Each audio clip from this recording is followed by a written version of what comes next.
My mother-in-law dotes on my son but wants to act like I don't exist, so now I'm making sure my child grows up in a world where she doesn't exist either. Posted by you/shoes full of water. I seriously need some advice on how to approach this situation.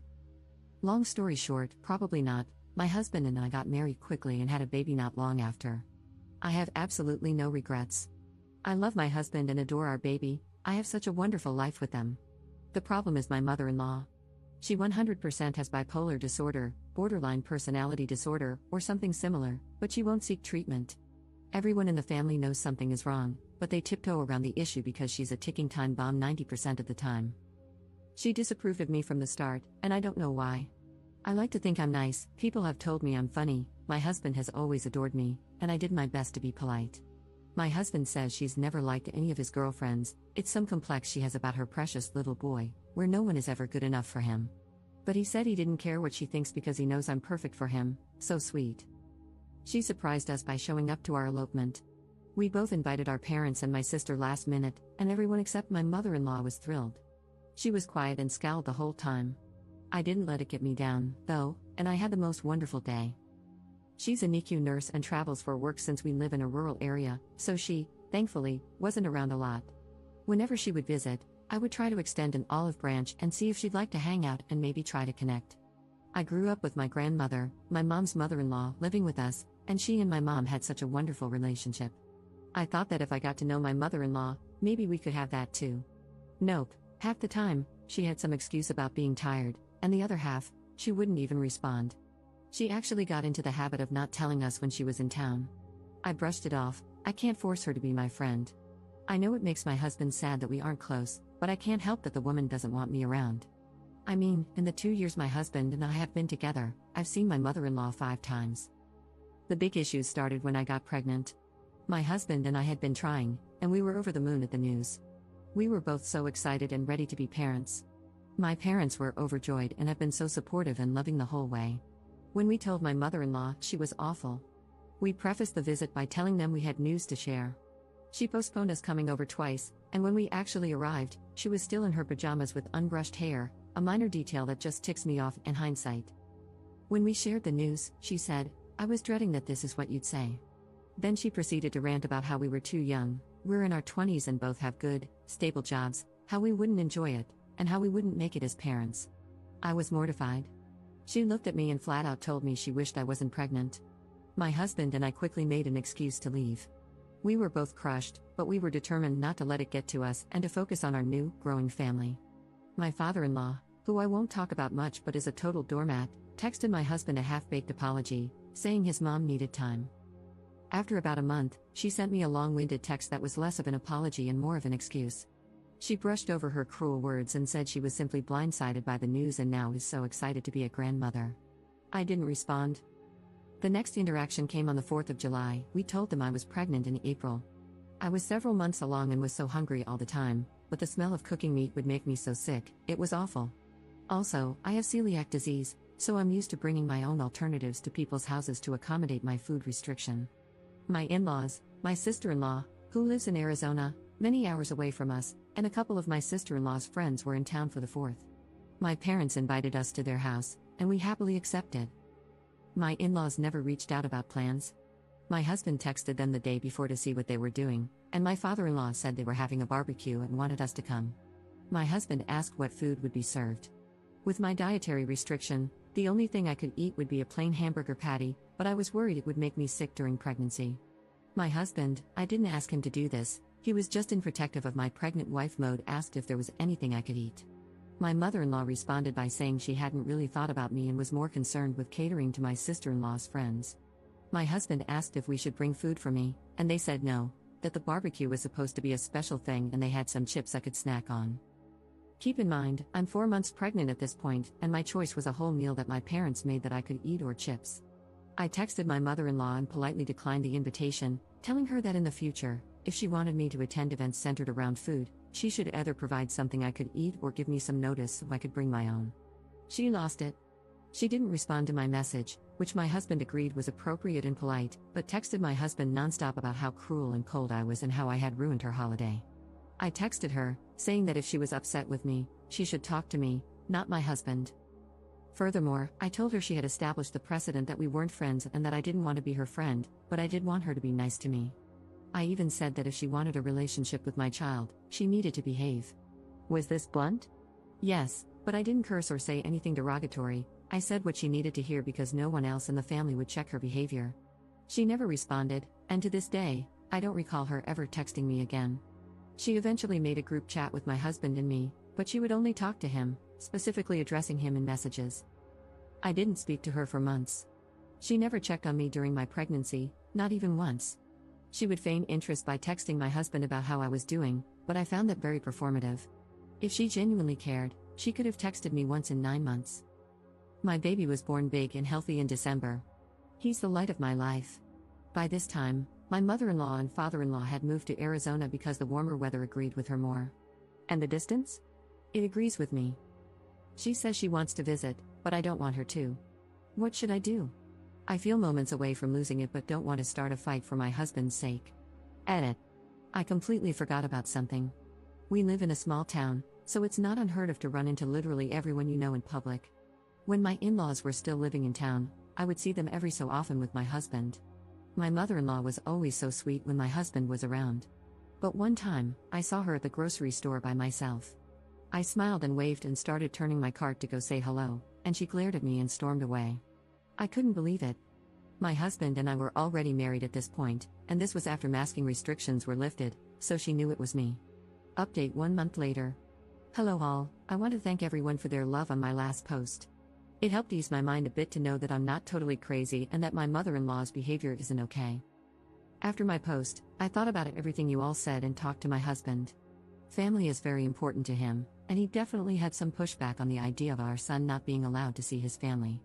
We went back and forth about it, and I finally told him I was fed up with him not defending me in the face of obvious disrespect. After a long while, I finally think I got through to him, and he agreed to speak to his parents. I'm on the fence about whether I should be a part of the conversation.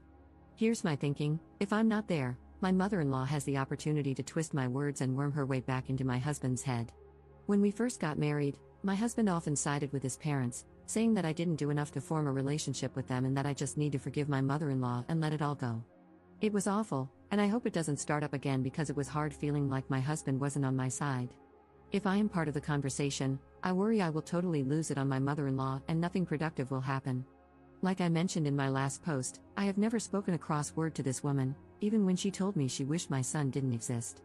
I have bitten my tongue and played nice for years now, and I'm so sick of it. Apparently, she has been putting on the waterworks for my father-in-law, and I worry she will cause a scene to try and get everyone on her side. I just won't stand for that. I know I can be civil, but it would be the ultimate test of my patience. In better news, though, the FaceTime calls have ceased, and my husband is no longer sending pictures and updates of our son to her. He does send them to his sister, the sister-in-law mentioned in the last post, and I don't mind that. She is a total sweetheart, and I really adore her. I don't know if she shows anything to my mother-in-law. I don't even know how much she sees my mother-in-law, honestly. They had a terrible relationship growing up, with my sister-in-law being the scapegoat for my mother-in-law's abuse and my husband being the golden child. She has also said that my mother-in-law and father-in-law fight so often now that they are almost impossible to be around for any length of time, which also doesn't sit well with me. I grew up with a younger sibling who suffered from severe emotional delays, leading to hours of screaming, crying, and violence every day. I'm sure my mother-in-law and father-in-law's fighting isn't so extreme, but it's important to me that my son not be exposed to loud, aggressive behavior when possible. In slightly worse news, my husband is upset again about our son not being allowed to see my mother-in-law until we, or just my husband, talk to her. He started throwing around concerns about grandparents' rights, which he doesn't fully understand. Grandparents' rights are typically only invoked in custody battles, which my husband and I don't have, as we are married. Also, they don't apply to children under the age of 2. Our son is 6 months old, and require an established relationship. My mother-in-law has seen my son once when he was a newborn. Even if, a strong if, any of them try to take me to court over this, they will lose. My mother-in-law has a history of abuse, alcoholism, and mistreating me. The relationship with the parents is considered in grandparents' rights cases, aside from the fact that my son is an infant who doesn't know this woman and wouldn't care either way if he didn't see her. For now, at least, the only thing he cares about is milk and chewing on things while he's teething. We got into a bit of an argument last night, where he said he had decided that he wouldn't be keeping his son from his parents. I stood firm on what I was comfortable with. My mother-in-law is not allowed to see my son until my husband talks to her, and she is only allowed supervised visits after that. I spoke with my husband over text this morning. He works 5 to 2, and I work 8 to 5, and let him know that I hope he will stick with our original plan of talking to his mom. I also reminded him that we need to be a team on this, like in all things. I reiterated that we are in this situation because of her and her behavior, not because of anything I did. Another issue is that my husband wants his parents to babysit since my mother-in-law is coming to visit sometime in July, and I'm just not comfortable with it. My mother-in-law has a sordid history of not listening to me. I just don't trust leaving my son with her because I have no way of knowing if she will respect what I ask her to do for him. Furthermore, my son has special needs and is teething. Poor thing is just beside himself most days right now. I have only ever seen my mother-in-law a few times in person. I wouldn't leave my son with an unstable alcoholic whom I had only met a handful of times, especially one who disrespects me. I guess I'm just looking for a bit of reassurance that I'm doing the right thing. I hate rocking the boat, so to speak, and I just want to move past all this. I hate conflict. I just want to figure out if she is in or out of our lives and be done with it. Second update 2 hours later. Thank you for all the replies so far, they're fanning the flames of my righteous fury. Though, I will remain civil. Below is a text I sent my husband. I had too much on my mind to wait until after work. I will update in the comments again when he replies. Our son's name has been replaced with baby. Text to my husband, I've been thinking a lot about the situation with your mom. I keep thinking about how I don't want to cause problems, but I realize that I haven't done anything wrong. I haven't done anything to her. I've never been anything but nice to her. The bottom line is that we had an agreement. Your mother is not allowed to act however she wants toward me. She disrespected me and treated me like an incubator for her grandchild, whom she has no relationship with. And she will not have a relationship with him until she begins to behave differently. Your parents will not be babysitting baby yet. When he was born, you didn't feel comfortable with my parents babysitting until we had seen them around baby for a while, and the same will stand true for your parents. We can consider letting them keep baby after they've had time to get to know him and we see how they interact with him. He's more aware than ever now, and especially with his teething, it's not a good idea to leave him in a strange environment with people he doesn't know. Baby isn't allowed to be with anyone we're not both on board with. If I came to you and said, hey, I'm going to leave baby with an unstable alcoholic you've only met a few times, and there's nothing you can say or do about it, you would flip out, understandably so. You can't do that to me. We are supposed to be a united front in our decisions with baby. It's completely unfair for you to flip-flop on me like this. 1 minute you're the supportive husband who has sympathy for my position and wants to put our family first, and the next minute I'm a witch who is incapable of forgiveness and the whole situation is my fault. You need to pick a side. It's either me and baby or your mother. I'm tired of waiting for you to defend me. I'm your wife, and he is your son. At the end of the day, your mother is the problem, not me. She caused all this, her behavior, her actions. She's an adult, and she made her choices. Now she has to live with the consequences. I've been patient, I've been polite, I've been flexible. I allowed her to see him when he was born, and that didn't change anything. She needs to figure herself out before she's allowed to see our son. Again, thank you, everyone. It feels good to feel less alone on this issue. Mini update 4 hours later. My husband's response can be summed up as this: he thinks the relationship between her and me can be repaired. He didn't say anything about her responsibility in repairing the relationship. Apparently, he never agreed to keeping our son from her, which isn't true. We had a long discussion about it and both agreed it would be best to have some distance between her and our son until we had a chance to speak with her. My solution of keeping our son from her forever, which isn't true, I told him that if she turns her behavior around, she can see him as long as we're around, is no solution to the problem. Again, he's glossing over everything. He agrees that his dad, never mentioned his mom, won't babysit until we have some time to see him with our son and let our son get to know him. The separation anxiety is kicking in for our baby. That's all that was said. I'm hoping we'll have a conversation tonight. Comment update 1 month 2 weeks later. My husband and I had a long talk, and we're in agreement. My mother-in-law is gone. She's completely cut off.